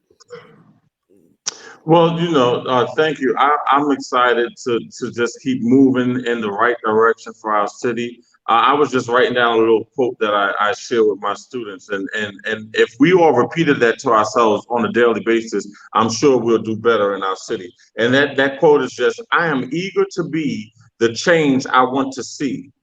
First, that change has to start with me. So we got to constantly say that to ourselves on a daily basis, and opposed to focusing on the drama of the city, just saying, what can I do that's going to better our city together, right? And no decisions or nothing that goes on in the city can be done by one person alone. We all live here and we have to work together. So with that being said, let me end with my number is 914-840-4024. I answer all of my phone calls. That's my office number, of course. I answer all the calls. I get back to every person who leaves a message. If you leave me an email, I also answer my emails. I don't shy away from any conversation. So hit me up, and I'm at your disposal. And everybody, for a shrimp po' boy and a Heineken, I'll give you his cell phone number. No, I'm just playing. No, not to play. No, I just want to thank all of y'all for coming on. One of the things that y'all said that was very important is that one person can't do it. The 70 y'all can't do it. I want to say that there's been a lot of comments and stuff. There's been a lot of questions that I didn't get to. I'll go into the chat if I can and try to answer some things if I see it. Right. One community media source can't cover everything and get everybody's questions answered and please everybody. I tried to put something together to move forward to start the year off, something that really hadn't been done in previous years. And in the effort of turning the page on our side, you know what I'm saying? Someone told me, am I going to hold y'all accountable? I said, for what? They won an election and they swore in. What did they do? What am I holding them accountable for? Like, what am I criticizing them for? That's how the drama starts. Right. What did they do? I got to give them a chance to do something. So your question, your answer to that is, are they holding themselves accountable? Well, yeah. And that means, are they doing everything they can to, be a great citizen within the city? Right. So I say to everybody, you can't, the secret of success is trying to please everybody. I did what I did today the best way that I know how. This is my effort of stepping forward and Black Westchester being involved in helping move the city forward.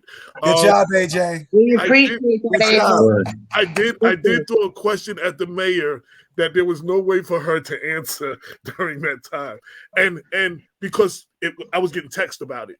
But we will do a separate forum. We're doing something separate on the police, the Doj investigation, and I will give her a separate time as well to address more of the issues of the city. Today was just about what everybody is going to do to move things forward. I also wanted to be clear. I wanted to give the three candidates, they just got elected, I wanted to give them a forum to speak. Then I said, Councilman Derek Thompson just became council president, so let me get him at the end. I don't want this to go out that was an obvious snub that I did not invite Lisa Copeland. It had nothing to do with anything other than Derek Thompson has a new position and they're new council persons, and I wanted to move forward with that. So I just want to put that out there because I've already got text. If I can say, AJ, I appreciate you for having this forum today. And I say with every speech that I give, you can never please everybody, but you can always do right by everybody, and a lot of us get caught up in trying to please everybody. But I thank you for having this forum so everyone can at least hear from the council members, the mayor, and the new city council president. And I'm just looking forward to all of us working together. And that's not only the elected officials, but Dr. Bob and AJ and Culturally Lit and everybody like that. So with that being said, you can even invite the mayor to do an hour with you on the radio as well as live. So, but it's just getting the word out and let's maybe I can do that. Right. the constant promoter. So I will be filling in for the Culturally Lit show for 2 weeks, and one of them is tomorrow. So the constant promoter over here, maybe we will do that tomorrow and do that on VOX. I mean, it's shorter. It's like 39 minutes with all the commercials. It's not a full hour. Maybe we can further the conversation there. But on this show, in this forum, we will give her at least an hour, or maybe 2 hours, whatever I can get in, and we will have her address. And we will definitely open it to the community, where the community can ask reasonable questions. No, because every question is not reasonable. I'm serious. I'm not trying to be funny, yo, for real. Right. Every question is not reasonable. And if I can ask one thing, moving the city forward and everything that y'all say, y'all are going to disagree. And I hope that you learn from your predecessors that when you do disagree, that you attack the issues and not the person. You understand what I'm saying? Because that was a lot of what was going on. We're talking about the person and attacking the person, their family, or whatever. You know what I'm saying? Like, that has nothing to do with moving forward. Like, you can never, I'm not going to respond well to that. So you're going to get no cooperation out of me. Like, I'm keeping it real, so I hope to see that. I said to the mayor when I called her to set this show up, I said, I wish you well. I also said, as much as I could use some money, you couldn't give me $1 million to take her place, and that goes with all of you. I would not take your place right now in this time that we're in. You know what I'm saying? Yeah. Y'all probably will not get, like I wrote, a traditional honeymoon period. People are going to expect results on day 3. You know what I'm saying? And it's like, and that happens a lot when you've gone from administration to administration and administration, and nothing has happened as far as you're concerned. So now you're in a state of urgency and you want everything now. You know what I'm saying? So we have to have reasonable expectations as well. Absolutely. And that I want to say to the residents, and the residents, you have a role to play in all of this. Politics is a participatory sport. You have to be the change you want to see. What are you bringing to the table? Everybody has a role to play. This is what I do. So I'm trying to play my role. You understand what I'm saying? There's other things you can do. A tutoring program, being a mentor, being a big brother. There's things you can do. And everybody, if we do what we can do individually, collectively, we can all move forward, and we can move the city to where it needs to be. There are a lot of people, some close to me, who have given up on Mount Vernon, who have said there's no hope for this city, who said the city just needs to be blown up. You know what I'm saying? But the difference is, even though I didn't live here all my life, I was born here. I went to high school here. I live here now. You know what I'm saying? I want to see the city do well. But AJ, if I can, this body of the council, we want to not only have our city council meetings, but we want to make sure that we have a couple of town halls throughout the year to ensure that the community can get involved and they can converse about what their concerns are. But I tell people, it's okay to bring your problems, but also have suggestive solutions as well. So don't just present your problem, say this is what I identify, and this is one way I think we can resolve it. And that's how you get everything figured out. So it's okay to bring your problems, but also identify a solution. I will be extending an invitation to the controller later. I think maybe a reasonable portion. I'm going to talk to him first. Mm-hmm. We exchange cell numbers. What he thinks is in my mind, I think a 90-day point where he's had time to look at everything, come up with a plan. If he thinks that sooner is better, then we will do it sooner.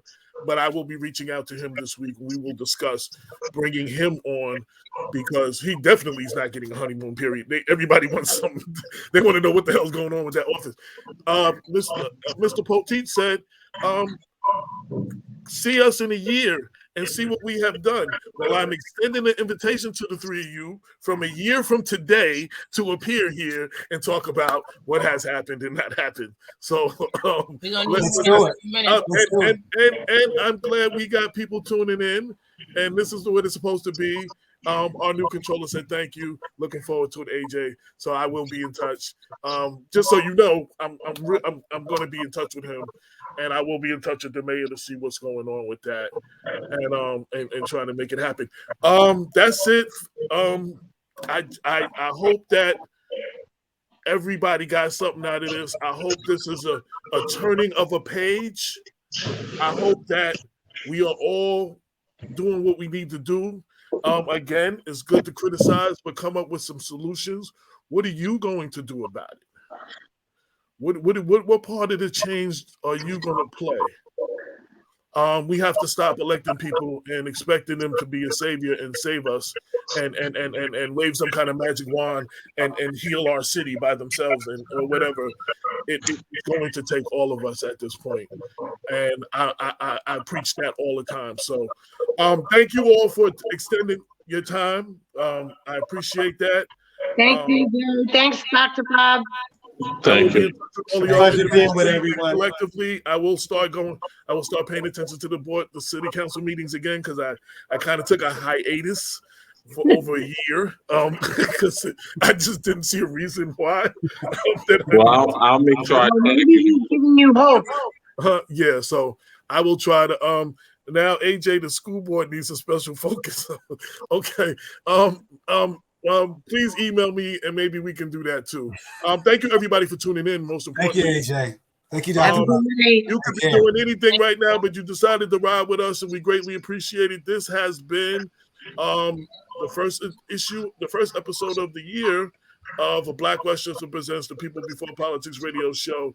We are on every Sunday, 6 to 8, streaming live on Facebook, YouTube, and LinkedIn with a couple of special editions in between. Until next week, peace. Later. You are now tuned into the People Before Politics radio show, brought to you by the good folks at Black Westchester. Black Westchester. Black Westchester. Black Westchester. Check the newspaper. Black Westchester. Black Westchester. Black Westchester. Check the newspaper.